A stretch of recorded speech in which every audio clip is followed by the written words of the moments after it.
Alright, and we are right back into game number 3. And we're going to be running through picks and fans. I'm going to actually give it over to Ray for just a second because I got to grab Joe. Yep, and that is going to be the Alawi band away. We saw Flowers of Edo really take over the top lane in that, and he earns himself a priority ban. Of course, the cannon taken away from Tico Air. We all saw what he could do on that in the semifinals. He got his team to this point off of the back of 2 ults, so that's taken away, as well as the Talia, Aurelian Soul, as well as Victor, and it looks like Vel'koz is probably going to be, whoa, it's the Shyvana. Vel'koz is given his main champion. Oh no. And Jinx still available. Mensis could grab it, but may decide to play something a little bit different this time. The Sivir. No, we'll grab the Vel'koz to trade to Vel'koz. Definitely. Alright, 037. We'll see what they decide to grab. That could change things up a little bit. Flowers of Edo has done well on Alawi twice in a row, but now it is banned against him, so we'll have to play something out from the top side. Bowl of Air locked in, most likely for the jungle for the side of League of Hunters. That is going to be... I'm just most concerned. Now, Flowers of Edo does get the Yasuo. That was his preferred, but we haven't seen him take over on it. Fear 1 on the Malphite. Again. We saw this earlier. Now, of course, the Jinx. We've seen this a lot. But Vel'koz and Malphite. Ooh, I'm not sure about that strategy. Tico Air picking up the Vigar. It didn't go badly for him last time, but they also did have a tank that had difficulty engaging onto him in the mid lane. Alright. So far, this composition is just looking so stacked for Cho'Gath Eats the World. They're getting what they want. These are champions we see them do well on before. Now, to be fair, League of Hunters has gotten a pretty good champion of the Yasuo and Vigar. They did well last game. Tico Air definitely knows his way around that Vigar. But that being said, Flowers of Edo had 2 games early on with Yasuo that didn't really show up massively. So we'll see if he can pull something out fancy this time around. There's still the opportunity for a counter pick. Cho'Gath Eats the World. We'll see what they decide to go for, as supports are being banned away from both sides. Yeah, we're going to see who ends up being banned away. It's the Nami who's been in almost every single game today, Jake. I wonder if the Taric ban is going to come through, because if you give Khaleesi Taric, I don't see this team losing. It's just so stacked because their 2-star players have 2 of their... Why did they ban Fiddlesticks? Fear 1's already picked the Malphite. Not sure. And the ban on the Varus away from Insane Butters, his primary champion, taken away. What's he gonna pick now? We shall see. Thus, are we going AD bot side, boys? So League of Hunters pull out something real fresh, going for the Swain carry on the bottom side. We'll see who they pair when it comes to the supports, as Khaleesi has been an extremely strong support so far in this game, and we'll be back on the Taric, locking that in to pair her up with the Jinx. We've seen it work really well with Malphite as well. Grace will take top line, gets his pick of any champion against this Yasuo. What will it be? Any champion against the Yasuo? I don't know. Graceful Tank has played Scion several... Ornn?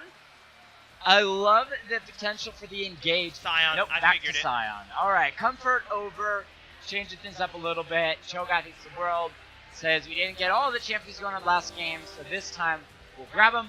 League of Hunters finish off with Morgana. So, we're going to go through the players and the champions, and then we'll talk about those picks as our voices are continuously, slowly, more and more getting shot. Team Cho'Gath Eats the World, 1-1, tied with League of Hunters. Mensis on the Jinx. Fear 1 taking the Malphite in the jungle. Vel'koz on his main, that Vel'koz. Khaleesi 3 back on the Taric, and Graceful Tank on Scion for the top lane. Yep. For League of Hunters, we've got II-037 on Volibear in the jungle. Flowers of Edo taking Yasuo again in the top lane. Tico Air sporting out that Vigar we saw last game in the mid lane. Insane Butters shaking the meta up with the bottom lane Swain. We've got Pika Cheek on Morgana rounding it out. Wow. What a composition. People pulling out the weirdest crap in these last games. We're not sure if it's strategy or sleep deprivation, but we're going to find out. Probably a combination of both. So what we're going to do now is give a 2-minute and 40-second amount of silence as respect for the players.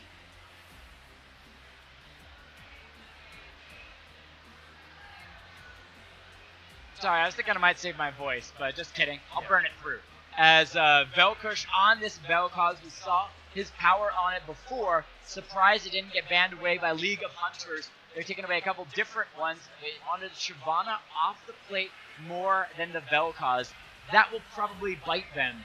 With the Morgana Swain bottom lane, they've got the binding from Morgana into the pull from Swain, never move. How does that compare against what we've seen so many times already from iMensis and Khaleesi 3 on this turn?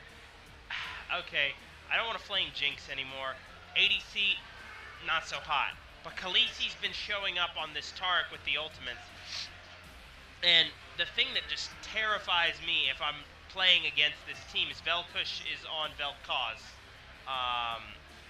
Yeah, you saw what he could do on all of his off-meta picks. If you didn't see the first game, he just put on a clinic, and it's been banned against him every game after, except this one. It's kind of like leaving Akali unbanned against Bjergsen. You just don't do it. And we'll see if they get punished for it. Yeah, we'll see if it ends up coming through, if maybe they have a strategy to deal with it. This Volibear, not going to be the most effective one to gank a Vel'koz, though, unless he flashes the knockup. Alright, so one of the things from the side of League of Hunters is they were able to get their favorite mid laner as well to pair Vigar. His last game we saw him popping off as well. Loved the late game when he wrapped around the back of Cho'Gath Eats the World, grabbing 3 people all together, laying down massive damage. We'll see if he's able to do that again. I have a feeling Cho'Gath Eats the World is going to play a little bit smarter because it is tied up. These games, as we get closer and closer to that final 5, you cannot make any more excuses. You have to play smart. You have to play wise. This is a good game, though, to try something out and do something early on. Because it is a 1-for-1, a 1 win to 1 win already, you might as well try your best strategy at this point in the game. Yeah. Eyes on Flowers of Edo this game. He popped off last game against Sion. He really managed to show off. The question is, can he do it on Yasuo? His Alawi was taken away, but he has showed preference on this. Every time he's been played into a bad matchup for Yasuo, Sion's not that bad of a matchup. He can use the mobility in his favor, and if he can dodge the abilities out of the Sion using that E, he has the potential to take over the lane. Now if he does feed, he's not really going to do anything. One thing we haven't talked about is this Volibear, 037. Really, really good about playing aggressively on these junglers. But last time played that split push Shyvana, not what you normally would think of when you think of jungle. Is this Volibear going to be looking more for those team fights, using that ultimate, spread the lightning between many members, or is he going to use that attack speed boost that you get to just chunk down those turrets? Yeah, I think that Volibear, that's the thing, he's such an off-meta pick that he doesn't really... The reason he's off-meta is because he doesn't really fit into a designated comp. He's not that good of an engager. He has one way that he gets in, and that's just he runs at you. But let's get into the second or third game of our finals. Game 3, that's going to be Team Cho'Gath Eats the World versus League of Hunters. They've traded sides once again. Love that Swain skin on the side of Cho'Gath Eats the World. No, League of Hunters is red side. There we go. I'm getting confused already. No, once again, we have safe positioning by both teams. Not wanting to do anything too crazy. So, a little bit more of a boring start. Yeah, the thing that I'm so scared of from Cho'Gath Eats the World, Malphite ultimate, Vel'koz ultimate, or Scion ultimate, Vel'koz ultimate, Malphite ultimate. There's no recovering from that, and there's no dodging it. If you don't preemptively flash the Malphite ultimate, you can't get out of the Vel'koz ultimate. And I mean, you can't just face tank that. And there are no real tanks. I mean, Volibear, technically. Well, I like from Volibear he's starting red, which gives the initial pressure to League of Hunters bottom side. And because they're starting that carry, they can actually set the pressure on the wave the way they want. They're going to have preference to it first, as it is the Malphite starting his own red buff before rotating to the blue, which means the Swain and Morgana choose how they want to run this lane. Are they just going to shove it all in, or are they going to play it more slowly? Swain started off as a rune with that broken stopwatch though, so that's something to keep eyes on once we get closer to, I believe now, they've used it so many times, but is it that 5 minute or 6 minute mark that you get the stopwatch available? 6 minutes. Alright, 6 minutes. We'll say as we're already 2 minutes into the game. Jinx shows up as well. Khaleesi and the Jinx paired up once again in the bottom lane. Yeah, in the bottom lane now we've got Insane Butters on Swain. I'm just not sure about this. It feels like that AP ship is kind of sailed. Flowers of Edom missing that knock-up. GG, that's it, surrender. Go ahead, just call it. But getting the push down, he has level 2 up on Graceful Tank. That is gonna win out on that trade with that last Q. Still forcing him away from the minions. Graceful Tank now pulling off that level 2 and getting a little bit of damage back onto the Yasuo. Yas is running Doran's shield rather than Doran's blade, expecting to take the harass. So we'll see what ends up happening as the lane continues on. One of the things I like about these games going back to back is that you kind of get a feel for how your opponent plays. And Flowers of Edo, although he didn't have the greatest of games on Yasuo Game 1 and Game 2, after playing against Grateful Tanks twice now, Malphite coming top. Scion decides to go with a more aggressive champion. Fear 1 is here as well. Nice dodge from the Yasuo from the minion. Able to slice right through. Flashes well. Graceful Tank flashes on top of him. But the teleport, or the, wait. Okay, alright, goes right back through the wind wall. I think the wind wall was a little bit early. Never moved. Pulls Jinx in. She's going to get knocked down to about half. Goes out of Zap and is going to miss Dark Binding lands. Just doing a little bit extra harassment. First blood over to the side of Cho'Gath. Eats the world in the top lane again. Yeah, that's not what you want to see if you are the Yasuo who's going to need to bully that lane. And really, he shouldn't have gone down. There's really no reason for him to have died there. There wasn't enough CC to take him down, but he was just overextended with no wards, trying to pressure on the tower. And it's the 3-minute gank. You know it's coming. Ward for it, because jungler starts bot side. He's going to be top at 3 minutes. Now, unfortunately, it is the Malphite that picked up the kill. Not that he's going to be too unhappy about that, but Scion, who already was being pressured pretty heavily by the Yasuo on top side, would have been able to enjoy that a little bit more as he was able to build some extra stats against the Yasuo. Will be going more of that armor and health, obviously, as all he does, as we saw from last game, is want to sustain and try to hold on to his turret as long as possible and let everyone else on his team win across the map. Yeah, and the question is, if he gets a Bramble Vest before Yasuo gets any items, I really think Yasuo ceases to be effective in the lane. Because the thing is, Alawi is built as a 1v1 duelist to take down tanks and to bully tanks, and he just walked back into that. Okay. That was kind of just like a nice momentary pause. Everything kind of just stopped for a second. But he's keeping these minions just outside of the tower range, doing a little better on farm, keeping even on farm with the Yasuo despite the early back. He didn't teleport either, so really trying to play it safe as Yasuo has already used teleports. So maybe trying to force Yasuo into bad back, then turn it around. It is the two mid laners' favorite mid laners, or at least most likely. Volibear coming in for a gank as well, has the blue buff, could be looking for the toss. Nice knockup from Vel'koz, pushes the Yasuo. Oh, he gets tossed back into the stun from the Vigar. Vel'koz going to take some good damage from that, but he does live for now. So that is going to be the flash for Flash in the mid lane. Vel'koz was out of mana, managed to get the knock up, and had to blow the flash. Had that been level 6, he would have died. Alright, it was 037's flash, whereas Vigar still has his available, but the teleport's convert on that Vigar, never moved, roots up, IMS and Fences in the bottom lane for a moment. Morgana there as well, but she's got no mana. Doubles it on the Terran, Jinx switching to the Rockets, trying to burst Swain down a little bit at a time. Exhausted, slowly engaged though, and Khaleesi getting pretty low, forced to back away. The heal used by Jinx as well, just to get them out. Yeah.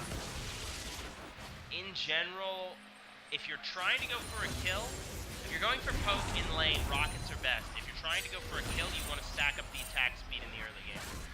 Yeah, so just focusing a little bit on the turret, though this early on doesn't really have much damage.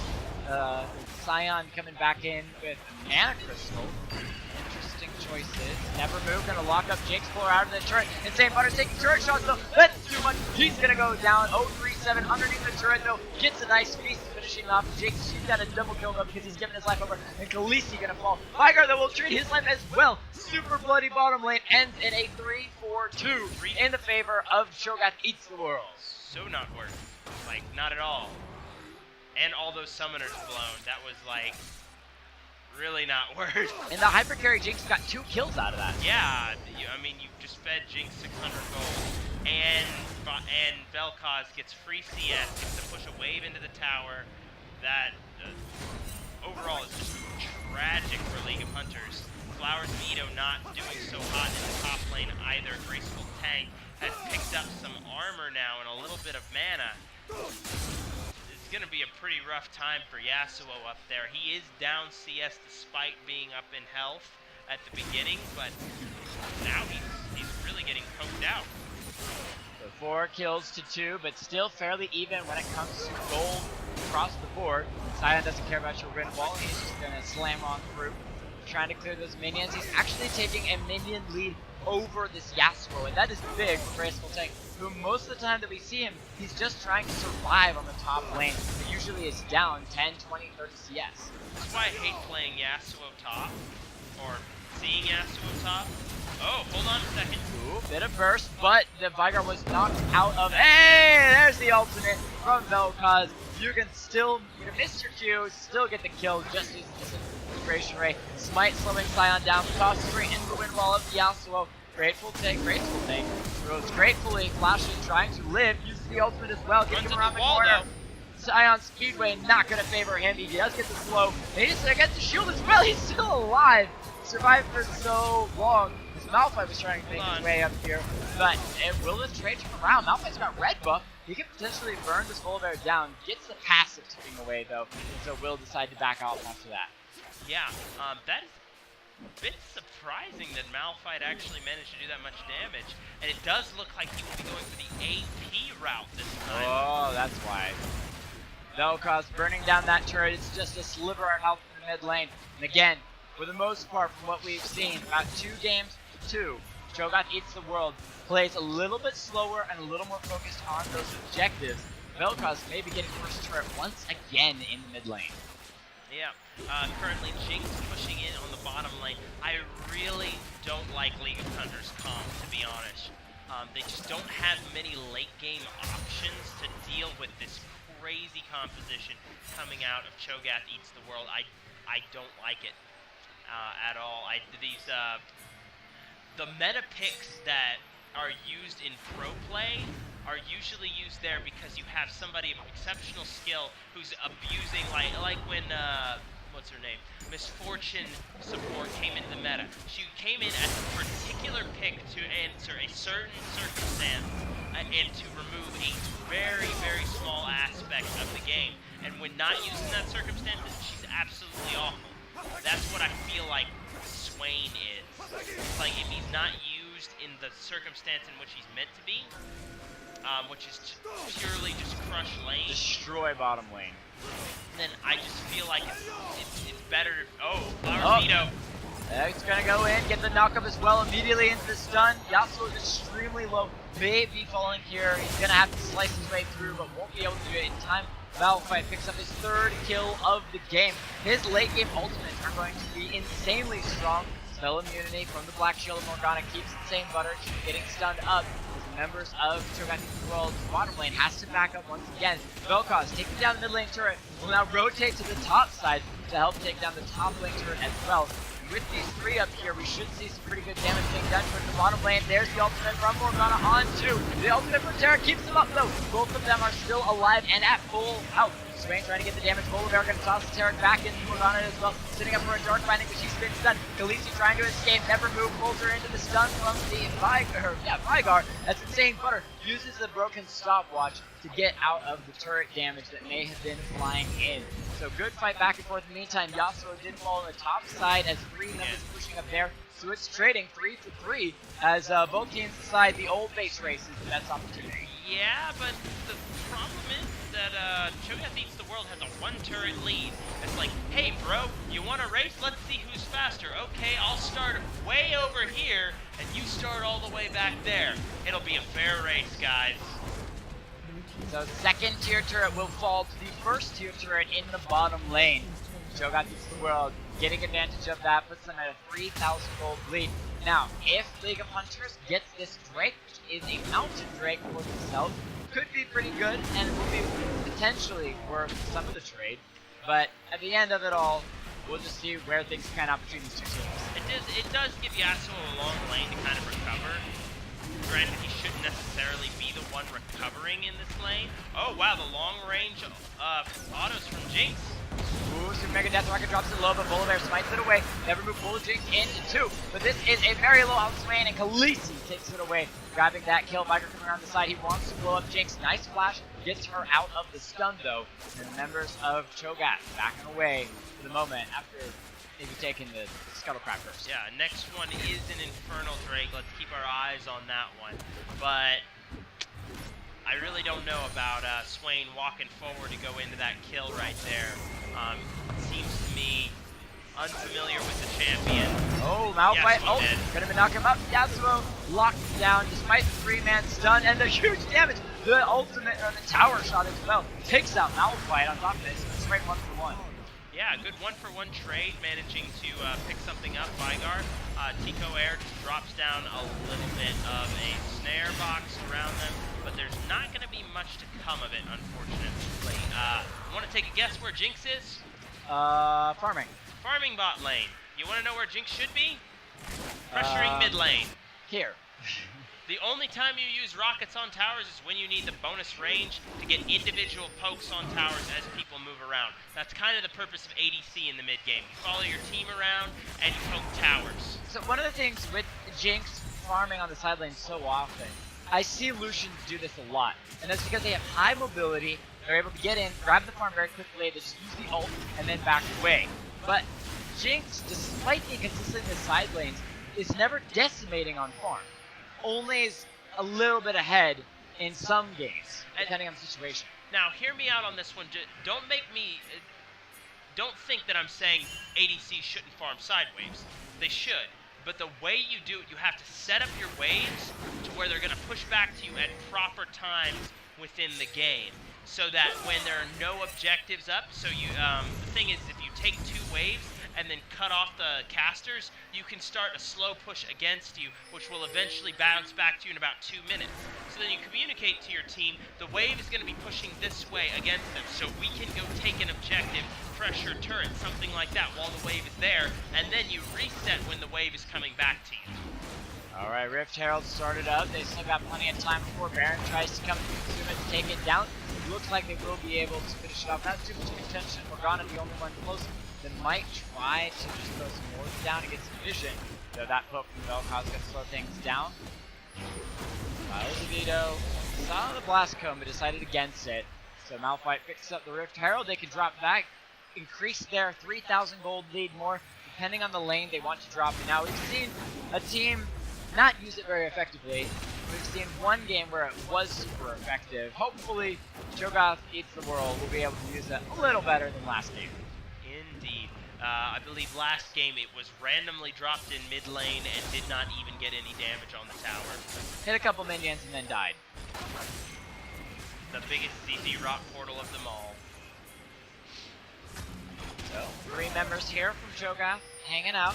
Malphite joining as well. Jinx is here. Alright, Malphite looking for an opportunity to jump in. Mega Death Rocket gonna fly in. A little bit of damage, but that's the engage on the swing. It's like an Ash Arrow, but just damage alone. Taric Ultimate coming in as well. They're all invincible walking underneath the turret, and now it is gone as they're all gonna have to walk away. But the last breath on Malphite will take him out as well. Bear coming in. Jinx finally joins the team fight, but it's a 2v4, and that's going to be the flash used by Sion. The heal from Jinx trying to get her and her teammate out. As 027 wants to chase in, Flash and get them pulled back onto Sion. He's going to drop after getting a little bit of damage. Rockets from Mensis trying to push people back. Oh, Bitch Kick maybe going down. Does fall to the Sion Zombie Man with a stun on Jinx. Will decimate her. That's going to be the final death for Cho'Gath Eats the World. League of Hunters successfully winning in the mid lane fight. Yeah, so you want to know why they lost that fight? It was a 4v5 to start with. Yep, take a look at that bottom lane. It wasn't even so much a mechanics thing, it's just she has to be there in the fights. At the beginning, before the fight lines collapse, Jinx needs to be able to fire at least 3 rockets. The thing about Jinx is that you want to, like when you play her, you want to just fire your ultimate into the team at the beginning, and you want to get a reset. Then that's the time when you should always be. Hold on a second. Taric is really forward. Malphite is spawning the Rift Herald, so it's 2 members here in the mid lane. Jinx is once again back on the bottom side. Alright. Well, there's not even a wave to farm. 4 people with the Rift Herald, gonna be doing a little bit of damage. Another Super Death Rock comes in, but there's a disintegration. Great. Malphite ult doesn't land on much of anyone. Black shield there from Bitch Cake. She's gonna keep herself alive. Insane Buttercake's ult has been spawned. She's trying to burn people down. Takes out the Vel'koz with it as Trare coming in as well. Looking for the engage. Snares up Sion. So despite taking a mid lane turret, AP going down. Uses the ultimate trying to escape it straight into a wall. He will go. And that's another death. League of Hunters pretty happy with where things are as long as Cho'Gath Eats the World continues to just give them free kills. Yeah, and Jinx is gonna die for it. Well, she got a turret. Good trade up, flashes away, but she might still die for it. Volibear, he can chase this out. The might still be able to. With 6 seconds on dash. Tard coming in. Alright. Meanwhile, can Flowers of Edo solo out this Scuttle Crab? Okay, yes. The answer is yes. It was sketchy there for a second, but he managed to pull through. Infernal Drake on the menu for League of Hunters. A couple members of Cho'Gath come around from the side. Malphite here as well, but didn't want to try to smite it away. Especially against all 5 members of League of Hunters. They will be able to recall, go back, buy again. But despite the 2 Drakes, they're still down about 1,000 gold. And they have lost all except the bottom lane 2nd tier turret on the outside of their base. Has anybody else made the connection that Nunu ult is Sion ult? It's literally the same thing. Deals the same amount of damage, but except it's on Nunu ult? Yeah, no, or not Nunu ult, Nunu W. The new. I'd be confused. I was like, what? Alright, Malphite gonna find Volibear, or in this case, Volibear finds himself a snack. Takes out a rock. It may not be fun to eat, but you can't pick your teeth with it. Kind of floss with the rock man. And your floss is different than my floss, sir. It's my philosophy. As League of Hunters still doing well with their 2 Drakes, trying to find the team fight that will allow them to actually get some objectives besides Drakes. Because at this point, with the Baron spawning in 20 seconds, they still have a ways to go yet. Yeah, Insane Butter's walking up, trying to get a snare onto Vel'koz, but doesn't look like he's going to find it. Tico Air moving around in the mid lane. They don't exactly have a target right now. There are some pings down onto that top lane turret. Sion going up there to answer the Yasuo. Really, it doesn't look like either team has an idea of what they want to do, so they're just... Oh, the 2-man stun immediately into the never move from Swain. Zygar ult, Jinx is gone. Taric ult is going to hold 2 people alive at the moment. Here comes the ult. Butters off to the side. There's the Malphite super rocket of himself. Insane Butters using the ultimate to kill him and take him out as well. In the top lane, Flowers is just keeping the Scion busy with 2 members trying to defend here in the mid lane. To go air, ult down. They're going to be backing up, just clearing the wave as Swain has to recall and go back to base. Yeah, Tico Air carried that last fight, dropping that snare onto 3 members, catching them all, and then managing to force the summoners out and get a kill. So once again, Jake, it's a duel of the mid lanes. And the gold is now in the advantage of League of Hunters as they continue to start some of these side lane pushes. Yasuo recalling the top side after forcing Cyan to back away, but 037 may have given his life over to get the tower on the bottom side down.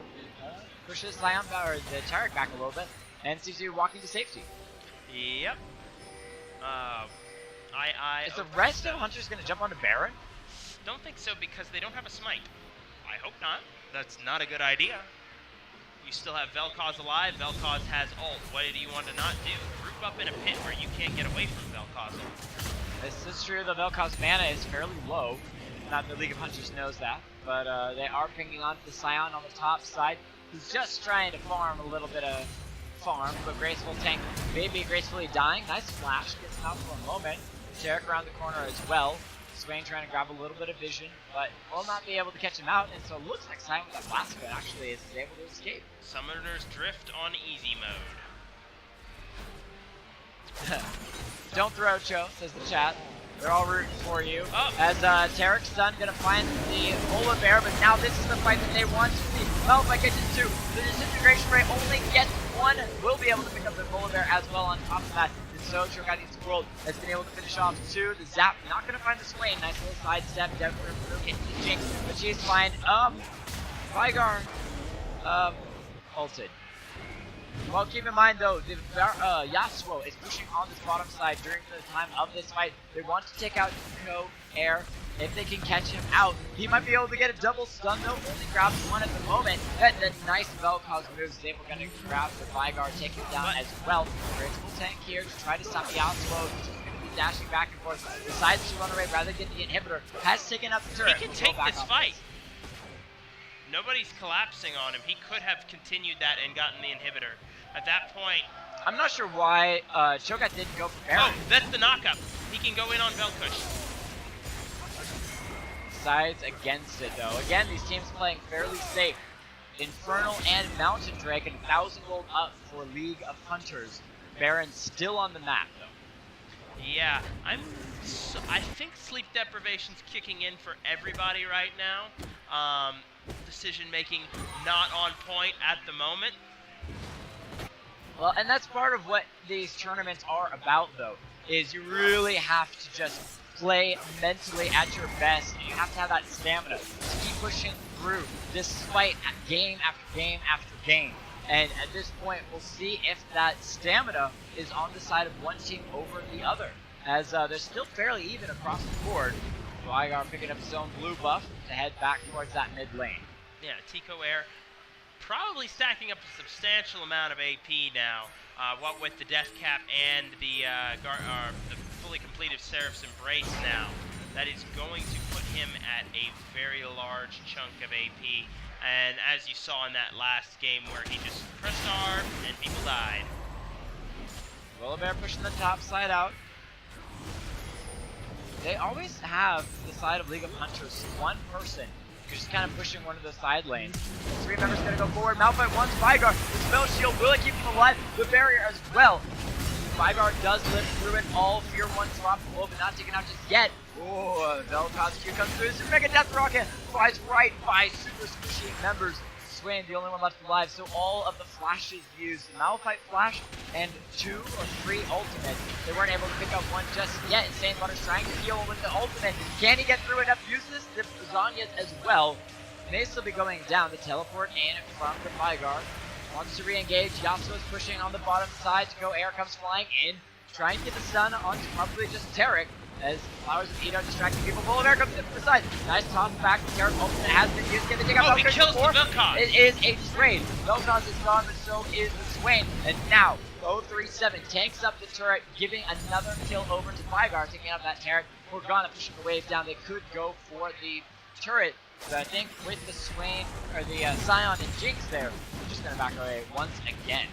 Tico Air, very, very low. Jinx does have Rocket up in a moment. He doesn't want to show his face, and it does look like they will be spotted on the board. I'm Mercy coming in. Are they going to go for this Drake? That is their primary carry this low. I would not recommend it. Fear 1 looking for the engage. They need to back off this. His ultimate, I will be up momentarily. No, it has already come back up. Unstoppable force. And meanwhile, their jungler is on the top side, taking down towers by himself. And they're really just kind of delaying Malphite. Every time he starts to back away, they go in for the Grim Drake. Looks like he will finally give up. This will be a third Drake over to League of Hunters. They're able to grab that next one for themselves, and they have that other turret. They're continuing to go. Ooh, that was a little close from Jinx, but not quite close Fear enough. 1, he could go for the ult. He could have gone for that ultimate. Oh, we'll go through it again anyway, but that wasn't a good idea. Yeah, he's trying to set up for Jinx to come in from the side. Insane Butterfield is really good at tanking everything. Uses the Zanyas again. This time hoping in place. Fear 1 will fall, but Yasuo's in a spot of trouble. The Terror comes to grab speed. No comes triple kill. Oh, what a beautiful play from Cho'Gath eats the world. And they have reset everything. They could go straight for the Baron. The only one that they want down is the jungler, though. And Volibear still alive. It's just off to the side. If he doesn't engage, they're just going to go for the tank, or for the turret. Yeah, the thing is, 2 people flash forward into a Terror Stun right into the middle. Oh, hold on. Tico Air is up right now, so he can clear the waves. I don't think they should be fighting this. They should be aiming for the mid. Oh, Immense's health is dropping low. Vel'koz, or sorry, the Volibear flashes in, trying to get the toss, and they and he gets the second kill. Jinx. He's still alive. The passive is killing him continuously. He will maybe drop. Oh, finally drops. Vel'koz gets a little bit of damage to go. Air chasing in, though. One more he will take out Vel'koz. Graceful tank, trying to do what he can, but this is League of Hunters, able to sustain against a 4v2 situation and hold the mid lane turret again. Swain teleporting in to kind of behind these members. Josh coming in from the side. Malphite maybe going down. He's been stunned up, using the ult to escape. And off to the side, that's going to be this Scion forced to flash away. In the meantime, Vel'koz being chased away by Yasuo. Got him a little bit of low health, and I missed the fact that I think Vigard just ult hard. Yeah, the thing is, I don't know why Yasuo didn't go back in on that. Vel'koz did not have any more mana. Yeah, the thing is, you have to be aware of these kind of things in fights, especially when you're playing a manaless champion. That's the primary advantage you have. If your opponent is playing a mage, oh wow, that was close, I suppose. But it is going to be the Baron taken down, despite the fact that they have no jungler there. But who needs macro at this point? It's Fiesta mode, and they are going to get themselves a Baron. This is true Fiesta mode. Volibear's on bottom side. Baron still picked up by League of Hunters. They have the objectives. They're now 5,000 gold to lead. What's crazy is at one point in the game, they were 2,000 to 3,000 gold behind, and now they're the ones leading as Khaleesi is just going to be forced away from where the Baron pit was. You can see a good collection of wards between both teams, but League of Hunters with better rotation, grab the Baron, are now in a position for pushing. Insane Butters and Pikachu clearing out the mid lane, but they do have Baron on their side now. The question is, where will they push? I believe, and yes, they are going to have the Volibear in the furthest side lane. The question is, who will they put against him? Really, only Scion can go into the side lane, but then that frees up somebody else to go up against Yasuo. Scion's really the only one who can stand toe-to-toe with Yasuo. Despite the fact that Yas is not that powerful, Scion's just tanky enough to deal with him. The issue comes with all of these skill shot-oriented champions trying to deal with a Yasuo who's that mobile and wants to get on their face. The 1-3-1 is in full swing now. You've got 4 people in the mid lane and Jinx in the side lane. Ultimate from Scion goes right through, just a little bit of slow on to go air. Can they get the engagement they need? Black Shield keeps alive for a moment. Scion's already gone. Morgana should be falling, but she's staying alive enough to snare up the Terra. His ult is forced out to keep the Malphite alive. Morgana, the only one to fall. In the meantime, Yasuo is taking up the top lane turret. He's moving on to the second one as well. Volibear's cleared the bottom inhibitor and is dropped. You can see Crazy Raw as well. Vel'koz drops low. He's going to be taken out, and it looks like League of Hunters will be cleaning up game number 3, putting themselves at a 2-to-1 ratio. Jinx, the only one left alive. Tarek trying to defend. Uses the zap, but I think it's a little bit too late as the Nexus turret will be falling down. They take out the Jinx. One last skill for the stats. League of Hunters 2-1 lead in the finals best of 5 in League of Legends DragonCon 2018. Woo. All right. That is Once again, we're going to switch sides here, ladies and gentlemen. And the teams are going to just jump right back into the next game. So hang on as we go to a short break. We'll be right back into game number 4 of the evening.